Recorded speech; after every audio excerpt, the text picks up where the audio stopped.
एक बार फिर प्रभु ने हमें सबत के दिन, पवित्र दिन में इस लायक बनाया कि हम एक साथ मिलके परमेश्वर की सेवा करें। जबकि गाँव लौट के अंदर हम अपने घरों में बंद हैं और हम प्रभु की सेवा कर रहे हैं अपने अपने घर से। हम प्रभु का धन्यवाद देते हैं। इस समय ज्योति बहन सबके लिए प्रार्थना करेंगी। ज्योति बहन सबके लिए प्रार्थना करेंगी। ज्योति बहन।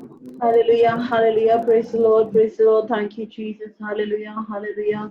आसमान और जमीन के जिंदा प्यारे सच्चे खालिक और मालिक प्रभु यीशु, हम आपका धन्यवाद करते पिता, तमाम आशीष और बरकतों के लिए प्रभु यीशु, हालेलुया। प्रभु जी, आपने हमें गुजरे हुए दिनों में सही सलामती से रखा, आपका धन्यवाद देते हैं प्यारे बाप आसमानी प्रभु जी। हम इस प्रार्थना की और प्यारे पिता परमेश्वर प्रभु जी प्रार्थना करते हैं प्यारे पिता, हम अपनी सभा को आपके हाथों में सौंपते हैं पिता प्रभु जी। हर एक बात को आपके हाथों में रखते हैं पिता, प्रार्थना करते हैं वचन के लिए प्यारे पिता परमेश्वर। आज जो वचन प्रभु जी हमारे बीच में बांटा जाए प्रभु जी, वो हमारे जीवनों के लिए आशीष का कारण बने।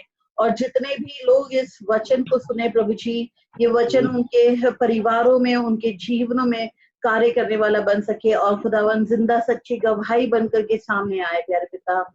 हर एक व्यक्ति को जो प्यारे पिता परमेश्वर इस वचन को सुनता है प्रभु जी, उनको आपके हाथों में रखते हैं पिता। हमारे वक्ता को आपके हाथों में रखते हैं पिता। हमारे पासवान की जुबान को छू और प्यारे पिता परमेश्वर आशीषित कर प्रभु जी। प्यारे पिता आज हमसे बोल और बातचीत कर प्रभु जी। हर एक बात के लिए हम आपका धन्यवाद करते हैं पिता, यीशु के नाम से आमीन। आमीन। आए हमारे बाप तू जो आसमान पर है, तेरा नाम पाक माना जाए, तेरी बादशाह, तेरी मर्जी जैसे आसमान पर पूरी होती है वैसे ही जमीन पर। हमारे रोज की रोटी आज हमें बख्श, जिस तरह अपने कसूर वालों को माफ करते हैं, तू भी हमारे कसूरों को माफ कर। हमें आजमाइश में न दे, बल्कि बुराई से बचा। तेरी बादशाह, तू हमेशा। आमीन। Hallelujah, hallelujah, hallelujah, hallelujah, hallelujah.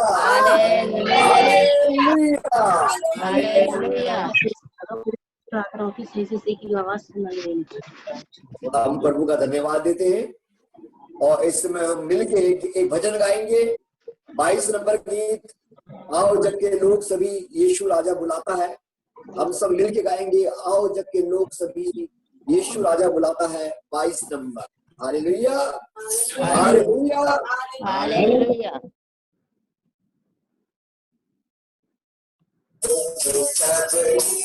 यीशु राजा बुलाता है।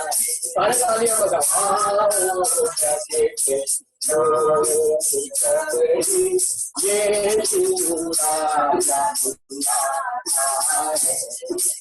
जग में जिसे आसानी नहीं, जग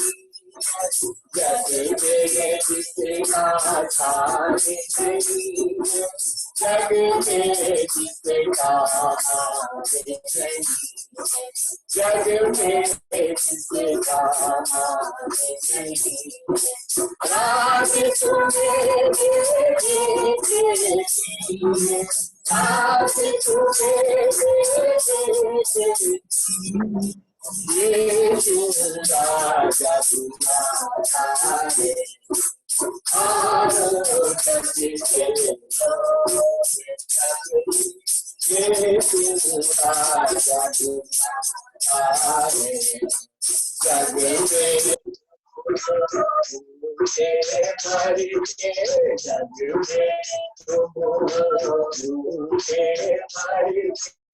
जग में तुम जाके मर, जग में तुम जाके मर। वो जाने जाने अब लोग कहते हैं, वो जाने जाने अब लोग कहते हैं, यीशु राजा बुलाता है।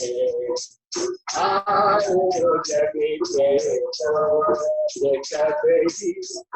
यीशु राजा बुलाता है। Hallelujah, hallelujah, hallelujah, hallelujah, hallelujah, hallelujah.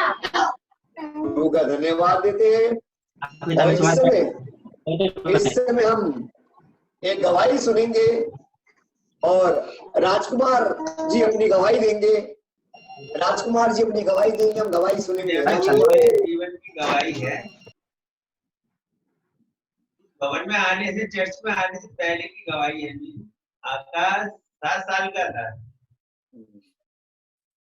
आकाश जो बीमार था, उसका हमने खूब इलाज कराया, सब तरह का इलाज कराया, आकाश को आराम नहीं हुआ। इसने जो हमें उपाय बताया, हमें उस प्रकार हर उपाय करे, लेकिन आकाश को आराम नहीं। यहाँ तक कि हमारा इतनी तरह परेशान हो गए, बर्बाद हो गए, घर भी मिल के हमारा, हम जो है ऐसे बेघर हो गए।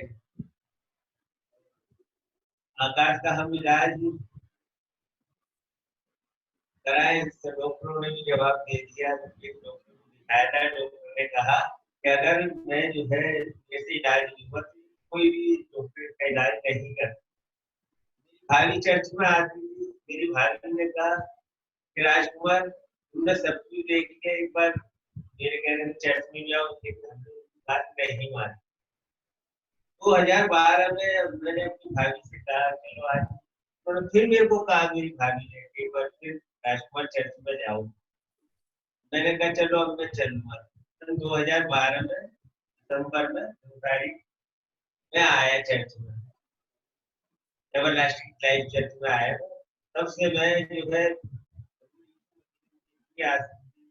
मेरे बच्चों की पढ़ाई लिखाई छुट्टी थी, बच्चों को भी चंगाई दी, और मेरे कर्जा था 10-12 लाख का, करवाया इस मसीह ने।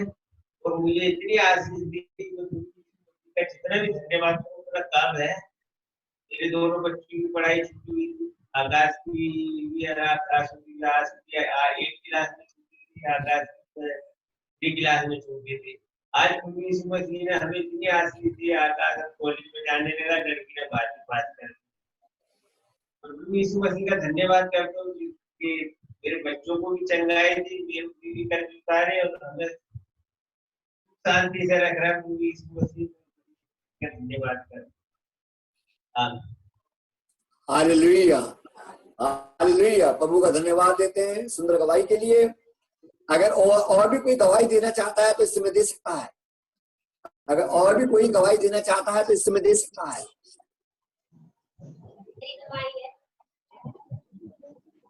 मेरी बहनें इससे छोटी हैं, 2 बहनें, एक ही घर में। तो मैं आपसी मामले में ऐसी लड़ाई झगड़ा हो गया था, तो मैं प्रभु से ये कहती थी, एक दूसरे में इतनी नफरतें नहीं, एक दूसरे को मारने काटने के लिए तैयार है, लेकिन प्रभु तो सब कुछ करने वाला परमेश्वर है, प्रेमी परमेश्वर है। तो ऐसा कुछ करके मेरी बहनों में मेल मिलाप हो जाए और दोनों भाइयों में मेल मिलाप हो जाए। आज बीमारी की वजह से, लॉकडाउन की वजह से आज मेरी बहन ने बातचीत करते हैं इस माहौल में, वो हमारी हर बात को सुनता है,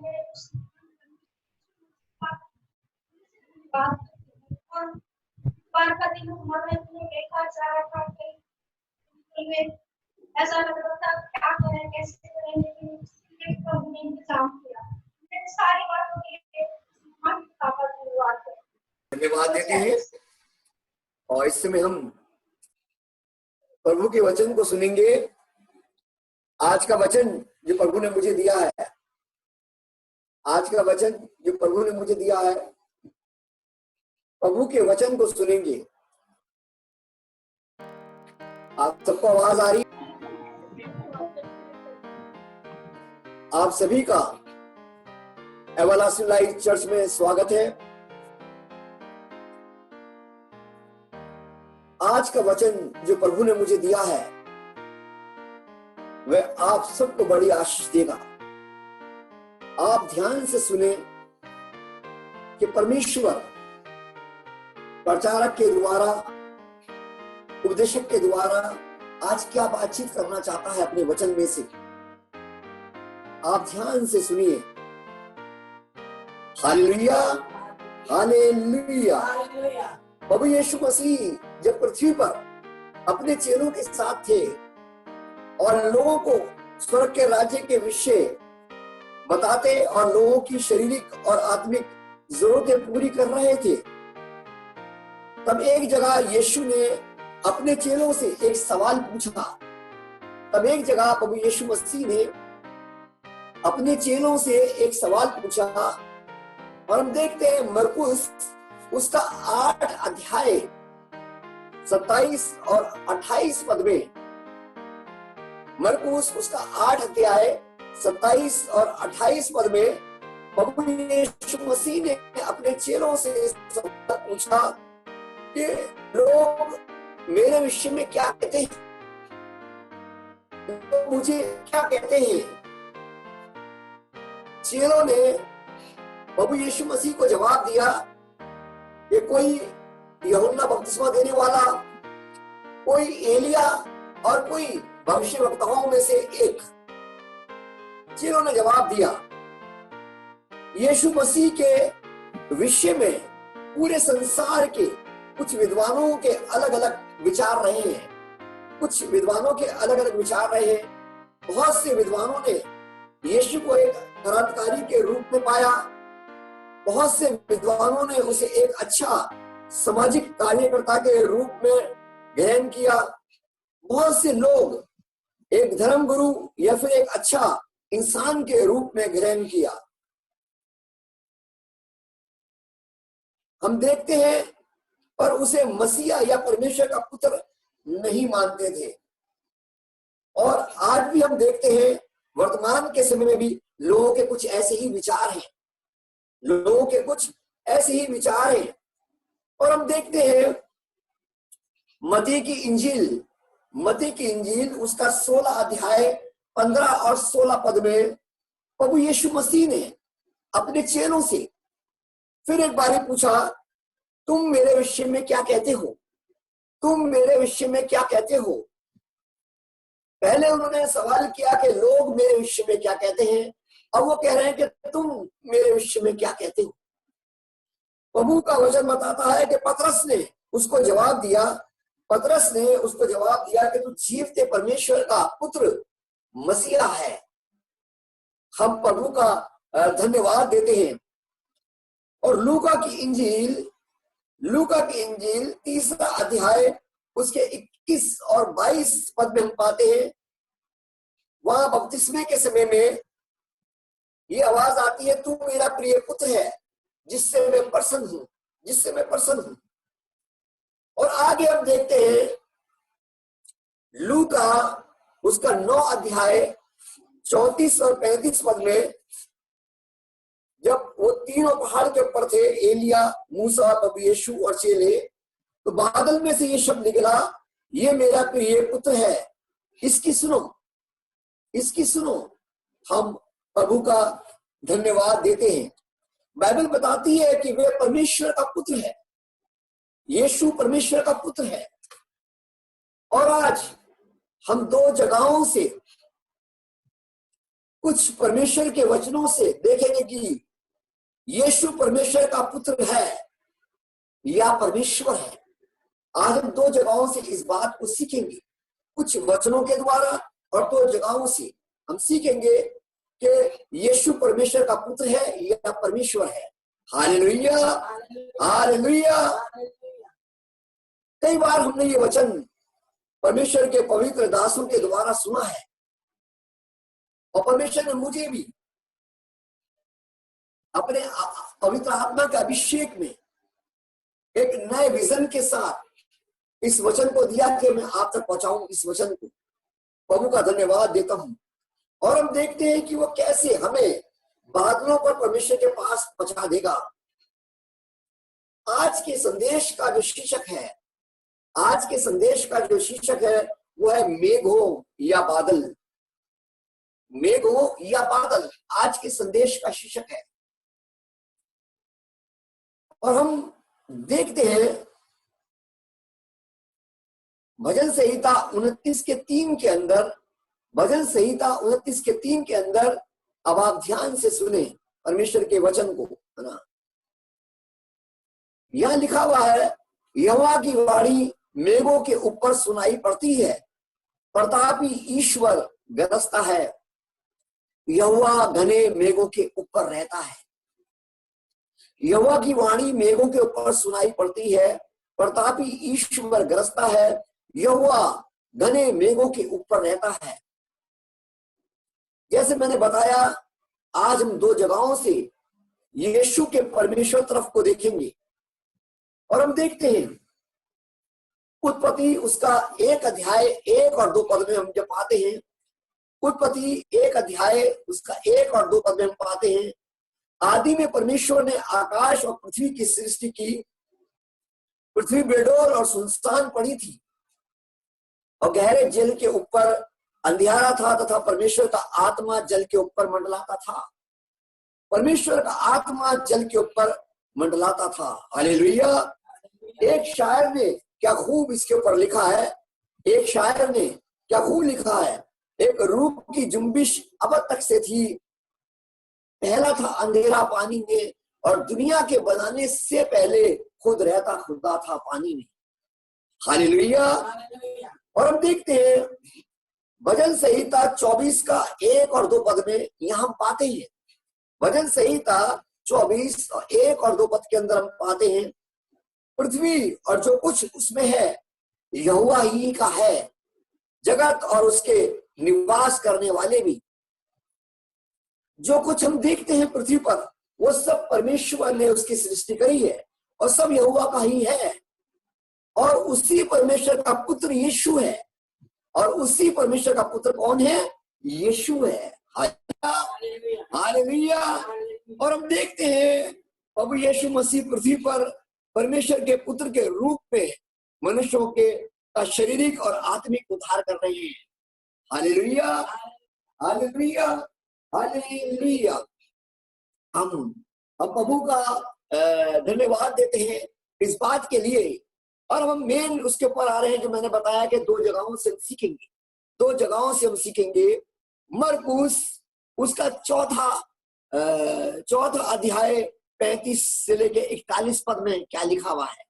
मरकुस 4 अध्याय उसका 35 से 41 पद में, उसी दिन जब सांझ हुई तो उसने चेलों से कहा, आओ हम पार चलें।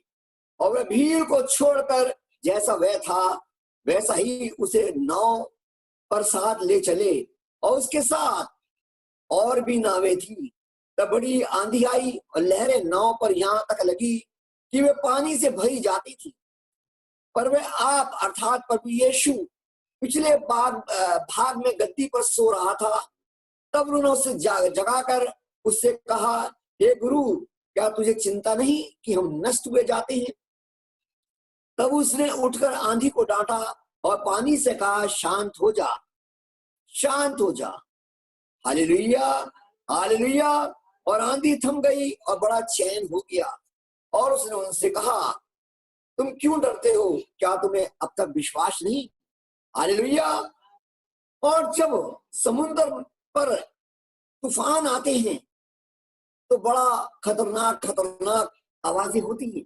जब समुद्र के पर तूफान आते हैं तो बड़े खतरनाक आवाजें होती है। बादल जब गरजते हैं आसमान पे तो कई बार पृथ्वी पर इंसान घबरा जाते हैं। और समुद्र में या नदी में बड़े भयानक हालात बन जाते हैं, मानो समुद्र एक खतरनाक जंतु के रूप में धाड़ रहा है। मानो समुद्र एक खतरनाक जंतु के रूप में क्या कर रहा है? धाड़ रहा है। हालेलुया। लेकिन परमेश्वर की सामर्थ खतरनाक समुद्र से भी कहीं बढ़कर है। परमेश्वर की सामर्थ खतरनाक समुद्र से भी कहीं बढ़कर है। और इसलिए प्रभु यीशु मसीह ने दहाड़ कर उसे डांटा और लिखा है कि समुद्र शांत हो गया। और अब देखते हैं कि चेले बहुत ही डर गए। इस बात को देख के चेले बहुत ही डर गए। चेले क्यों डर गए? चेले यूं डर गए और वो आपस में कहने लगे कि ये कौन है कि पानी और हवा और तूफान भी इसकी आज्ञा मानते हैं?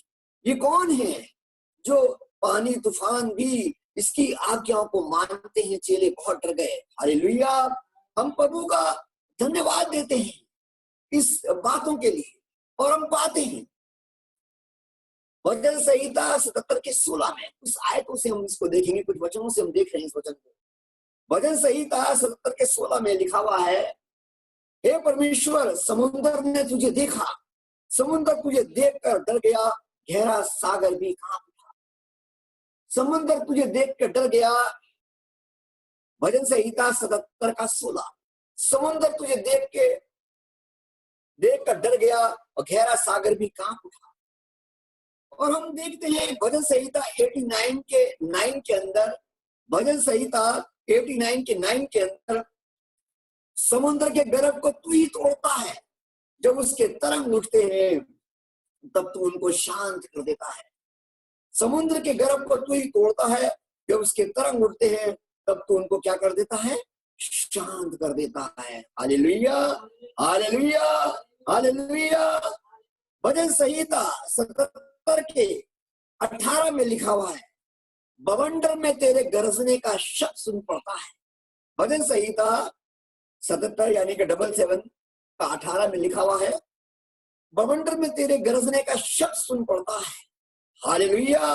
परमेश्वर प्रभु यीशु मसीह बवंडर में जोर से दहाड़ा।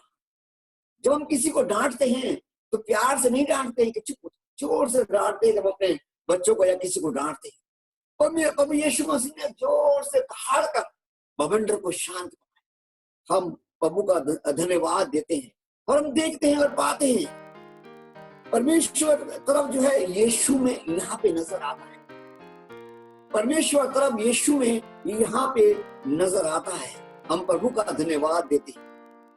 अभी तक आपको समझ में आया तो जोर से प्रभु यीशु मसीह के लिए सारे ताली बजाइए। अगर अभी तक समझ में आया तो जोर से प्रभु यीशु मसीह के लिए तालियां बजाइए, सारे तालियां बजाइए अगर आपको समझ में आया। Hallelujah, hallelujah, hallelujah, hallelujah. प्रभु का धन्यवाद देते हैं इन सारी चीजों के लिए।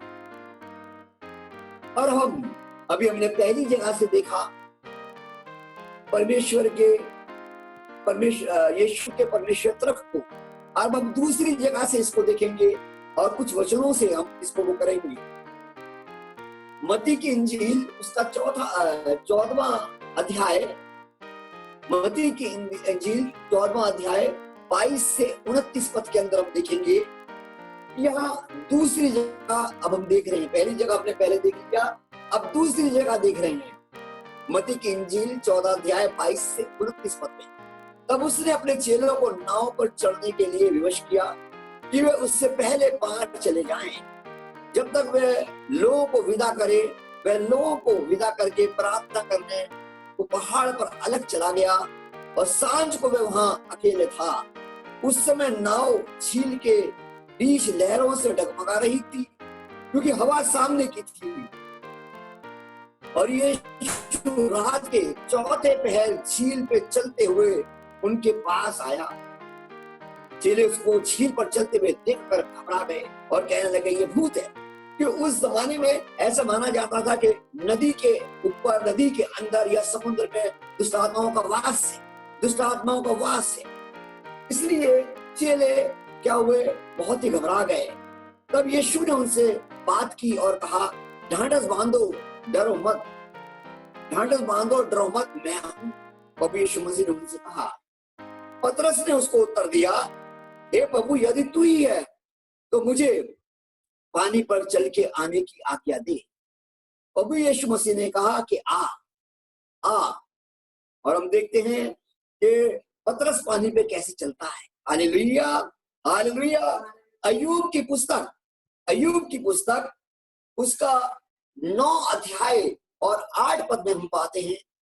अय्यूब की पुस्तक 9 अध्याय और 8 पद में हम पाते हैं, वह आकाश मंडल को अकेला ही फैलाता है, वह आकाश मंडल को अकेला ही फैलाता है और समुद्र की ऊंची ऊंची लहरों पे चलता है, और समुद्र की ऊंची ऊंची लहरों पे चलता है। Hallelujah, hallelujah. हम देखते हैं भजन संहिता 77 के 19 में, तेरा मार्ग समुद्र में है। भजन संहिता 77 के 19 में हम पाते हैं, तेरा मार्ग समुद्र में है और तेरा रास्ता गहरे जल में हुआ, और तेरे पांव के चिन्ह मालूम नहीं होते, और तेरे पांव के चिन्ह मालूम नहीं होते, और प्रभु यीशु मसीह समुद्र की ऊंची ऊंची लहरों पर चल के जा रहे थे। और प्रभु यीशु मसीह समुद्र की ऊंची ऊंची लहरों पर चल के जा रहे थे। Hallelujah, hallelujah, hallelujah. तेरा मार्ग समुद्र में है और तेरा रास्ता गहरे जल में हुआ। हालेलुया। वह आकाश मंडल को अकेला ही फैलाता है और समुद्र की ऊंची ऊंची लहरों पे चलता है। हम प्रभु का धन्यवाद देते हैं। और जब हम भजन संहिता 18:10 को पढ़ते हैं, भजन संहिता 18:10 को पढ़ते हैं तो पाते हैं वे करूब पर सवार होकर उड़ा, वरन पवन के पंखों पर सवारी करके बैग से उड़ा। उसने अंधियारे को अपने छिपने का स्थान और अपने चारों ओर मेघों के अंधकार और आकाश की काली घटाओं का मंडप बनाया। हम देखते हैं कि वो करूब पर सवार होकर उड़ा। मेरी जवानी की सेवकाई के दिनों में, जब मेरे जवानी के दिन थे और मैं अपनी सेवकाई को कर रहा था, प्रिय भाई बहनों विश्वासियों, मैंने कई बार अपने आप को समुद्र के ऊपर उड़ता हुआ पाया, सपन के अंदर, दर्शन के अंदर, कि मैं समुद्र के ऊपर उड़ रहा हूँ, बड़ी बड़ी बिल्डिंगों से ऊंचा उड़ रहा हूँ। और मैं उस समय ये कहता था, ये प्रभु मैं और ऊंचा उड़ना चाहता हूँ। और वो उड़ते हुए मैं समुद्र को देखता था नीचे, तो मुझे नीचे अंधकार नजर आता था, पानी नजर आता था और अंधकार नजर आता था जब मैं देखता था। और जब कभी कभी कई बार मेरे को दर्शन हुए, और कभी कभी जब मैं सवेरे सवेरे दर्शन देख रहा होता था और नींद से उठ जाया करता था, आधी नींद में हुआ करता था, तो मैं प्रैक्टिकल में कोशिश करता था कि मैं उड़ूं, और नहीं उड़ पाता क्योंकि मैं उस समय शरीर में हूँ।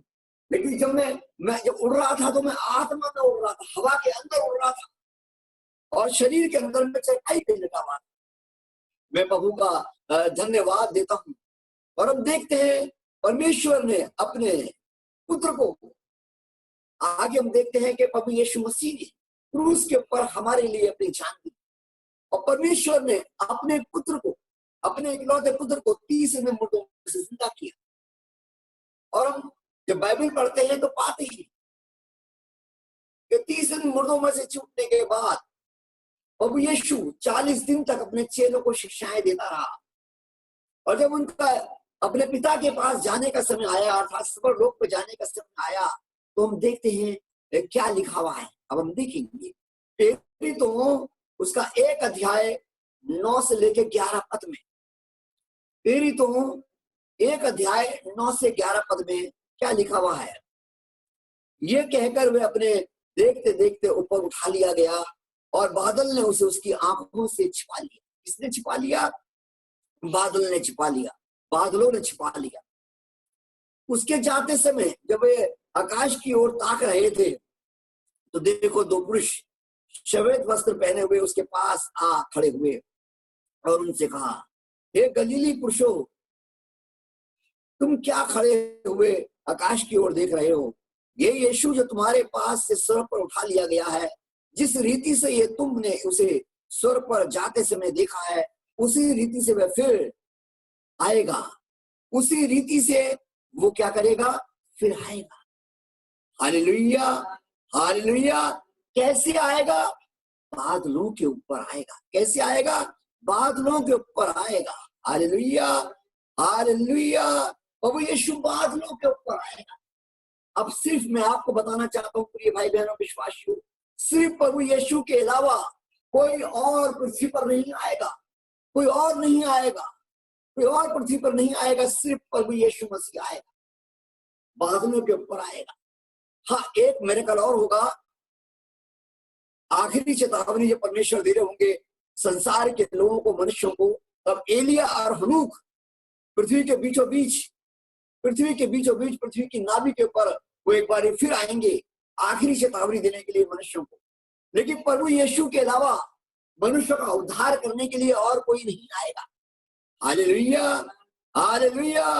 और हम देखते हैं दानियेल की पुस्तक के अंदर 7 अध्याय और 13 पद में क्या लिखा है। दानियेल की पुस्तक 7 अध्याय और 13 पद में, मैंने रात में सपन में देखा, और देखो मनुष्य के संतान सा कोई आकाश के बादलों समेत आ रहा था।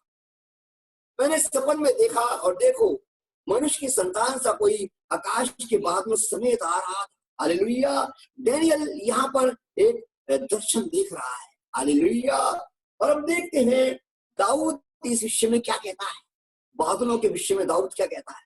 भजन संहिता 99 के 7 पद में इस प्रकार से लिखा है। भजन संहिता 99 उसके 7 पद में इस प्रकार से लिखा है। राजा दाऊद बताता है कि परमेश्वर कैसे बादलों के खंभे में इजरायली लोगों से बात करता था।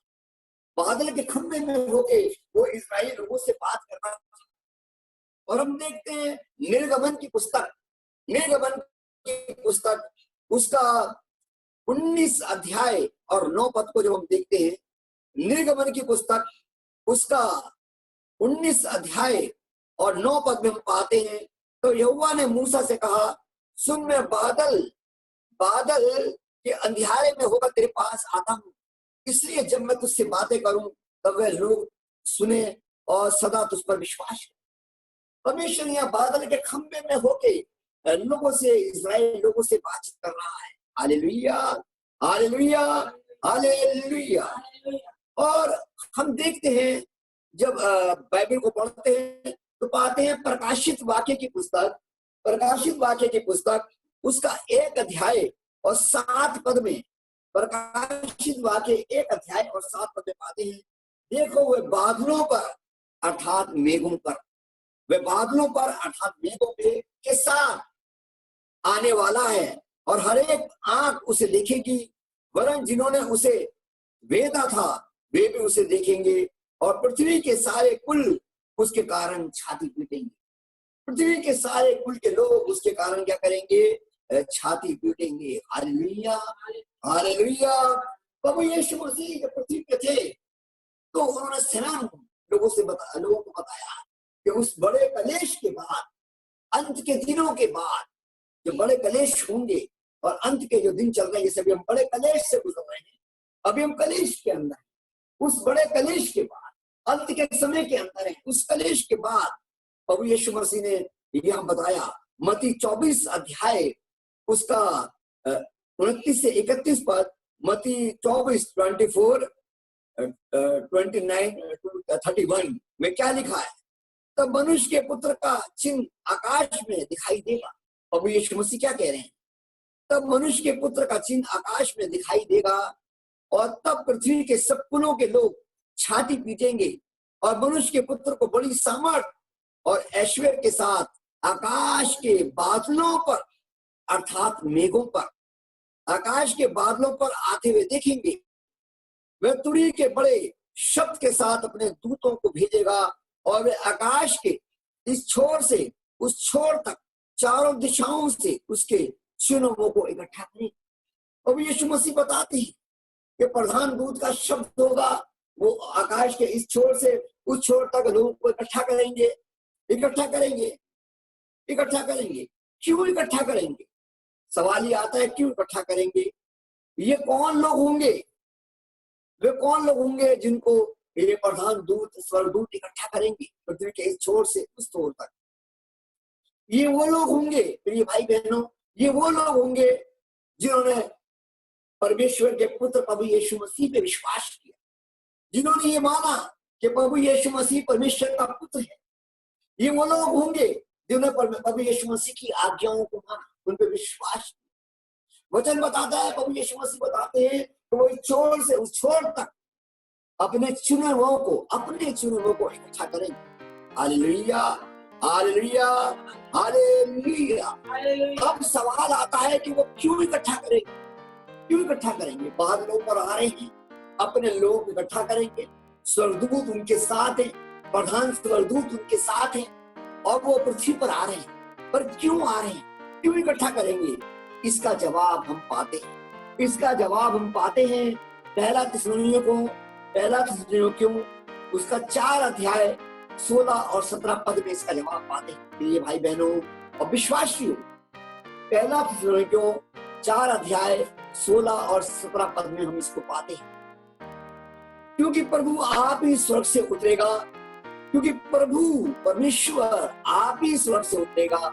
उस समय ललकार और प्रधान दूत का शब्द सुनाई देगा प्रधान दूत, जो प्रधान स्वर्गदूतों का प्रधान होगा, उसका शब्द सुनाई देगा और परमेश्वर की तुड़ी फूकी जाएगी, और परमेश्वर की तुड़ी फूकी जाएगी, और जो मसीह में मरे हैं वे पहले जी उठेंगे। तब हम जो जीवित और बचे रहेंगे उसके साथ बादलों पर उठा लिए जाएंगे, उसके साथ बादलों पर उठा लिए जाएंगे कि हवा में प्रभु से मिलेंगे, और इस रीति से हम सदा प्रभु के साथ हैं। वो लोग जो इकट्ठे किए जाएंगे स्वर्गदूतों के द्वारा पृथ्वी के इस छोर से उस छोर, जैसे आज ये जासिम है, ये वायरस है, पृथ्वी के इस छोर से, चीन से अमेरिका पहुंच गया 10,000 मील दूर। स्वर्गदूत अपने लोगों को पृथ्वी के इस छोर से उस छोर तक परमेश्वर के चिन्हों को इकट्ठा करेगा, और हम बादलों पे उठा लिए जाएंगे, बादलों पे उठा लिए जाएंगे, उसके साथ हमेशा के राज्य में, स्वर्गलोक में शामिल होने के लिए हम उठा लिए जाएंगे। प्रभु का वचन बताता है, लिखा है, इस प्रकार इन बातों से तुम एक दूसरे को शांति दिया करो। लिखा है कि तुम इन बातों से एक दूसरे को शांति दिया करो। Hallelujah, hallelujah, hallelujah. परमेश्वर अपने चिन्हों को अपने पास रख लेगा। वो इस बात पे विश्वास करते हैं कि यीशु परमेश्वर की का पुत्र है, क्योंकि लिखा है बिना यीशु के नाम में उद्धार नहीं। लिखा है कोई भी यीशु के बिना स्वर्ग लोक में प्रवेश नहीं कर सकता। Hallelujah, hallelujah. तब आप कहेंगे पास्टर अनिल डेविड अब हम क्या करें? तब आप कहेंगे पास्टर अनिल डेविड अब हम क्या करें? तो जवाब है, आप प्रभु यीशु के वचन पर विश्वास करें, आप सब प्रभु यीशु मसीह के वचन पर विश्वास करें, अंत तक धीरज धरे रखें, अपने जीवन में अंत तक धीरज रखे रहें, उसके पुत्र पर विश्वास करें, परमेश्वर पे विश्वास करें, उसके पुत्र पे विश्वास करें, और जब आप विश्वास करेंगे तब आपको अनंत जीवन मिलेगा। जब आप विश्वास करेंगे तो आपको अनंत जीवन मिलेगा। हम पढ़ते हैं यूहन्ना 3:16 के अंदर पाया जाता है, यूहन्ना 3:16 में पाया जाता है, परमेश्वर ने जगत से ऐसा प्रेम किया कि उसने अपना इकलौता पुत्र दे दिया, ताकि जो कोई उस पर विश्वास करे वह नष्ट ना हो परंतु क्या पाए? अनंत जीवन पाए। Hallelujah, hallelujah, hallelujah. आपने परमेश्वर की आज्ञाओं को मानना है, क्रूस की कथा पे विश्वास करना है। पहला यूहन्ना 5 अध्याय उसके 11 और 12 पद में क्या?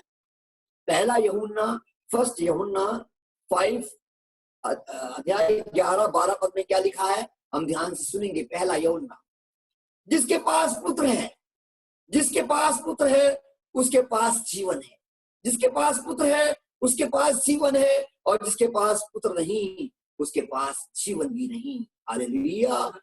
मेरे और आपको क्रूस के पास आना है, प्रभु यीशु मसीह के पास आना है, और अपने जीवन में मान लेना है कि परमेश्वर, प्रभु यीशु परमेश्वर का पुत्र है। हालेलुया। भजन संहिता 29:3 में पाते हैं, यहोवा की वाणी मेघों पे सुनाई पड़ती है, प्रतापी ईश्वर गरजता है, यहोवा घने मेघों के ऊपर रहता है, यहोवा घने मेघों अर्थात बादलों के ऊपर रहता है। Hallelujah, hallelujah. प्रभु यीशु मसीह हम आपको धन्यवाद तुझे चढ़ाते हैं पिता परमेश्वर, पवित्र पिता कि आप हमें जिंदों की जमीन पे जिंदा रखते हैं पिता। पवित्र पिता तेरा धन्यवाद देते हैं पिता परमेश्वर कि आपने अपने घरवाले पुत्र प्रभु यीशु मसीह को हमारे लिए पृथ्वी पर भेज दिया और हमें देह धारण किया पिता परमेश्वर, मारे गए, गाड़े गए और तीसरे मुर्दों में से पवित्र पिता आपका वचन बताता है कि वो दोबारा आएंगे पिता। हम विश्वास करते हैं कि हमारा उद्धार करता प्रभु यीशु मसीह दोबारा आएंगे और हमें बादलों पर अपने साथ ले जाएंगे। हम आपका धन्यवाद देते हैं, हम आपका धन्यवाद देते हैं पिता। इस समय प्रार्थना करते हैं पिता परमेश्वर, जबकि पिता परमेश्वर हम अंत के दिनों में, इस कलेशों के दिनों में, इन बड़े कलेश के दिनों में जी रहे हैं पिता परमेश्वर। वो पवित्र पिता ये कोरोना वायरस हम पर प्रबल है पिता परमेश्वर। हम आपसे यही निवेदन करते हैं, जब ये कोरोना वायरस मनुष्यों पर प्रबल है पिता, हम आपसे निवेदन करते हैं पिता परमेश्वर पवित्र पिता कि आप इसको मानव जाति से दूर करो पिता। हम जानते हैं पिता ये आपका क्रोध है पिता, हम जानते हैं कि ये आपका क्रोध है। आप विलंब से क्रोध करने वाले परमेश्वर हैं और आप पिता परमेश्वर कई साल तक ठहरे रहे और मनुष्य पाप करता रहा और आप ठहरे रहे पिता परमेश्वर। पवित्र पिता हम आपसे हम निवेदन करते हैं पिता, अपने क्रोध को शांत करो, अपने क्रोध को शांत करो प्रभु, और अपने लहू से इस कोरोना वायरस को जला दो पिता और लोगों को बचा लो परमेश्वर। ये सृष्टि आपकी है प्रभु यीशु परमेश्वर, ये सृष्टि आपकी है, मानव जाति की रचना आपने करी है पिता परमेश्वर। प्रभु आप हमारे भारतवर्ष को बचा लो पिता, भारतवर्ष के लोगों को बचा लो पिता परमेश्वर, प्रत्येक जन को बचा लो पिता परमेश्वर। हम प्रार्थना करते हैं अपने प्रधानमंत्री, मुख्यमंत्री, गवर्नमेंट के नेताओं के लिए पिता, उनको उनकी संतानों को बचा लो प्रभु यीशु। आपकी महिमा के लिए सारी बातों में आपको महिमा, प्रार्थना हमारे उद्धार करता प्रभु यीशु मसीह के नाम। आशीष वचन ग्रहण करेंगे और हमारे खुदावन यीशु मसीह का फजल, खुदा बाप की मोहब्बत, गुरुए पाक के रिफा का शराकत तमाम मंडलियों के साथ, तमाम विश्वासियों खास तौर से वचन के सुनने वालों पर प्रभु आपकी आशीष बनी रहे। आमीन। आप सबको जय प्रभु यीशु मसीह।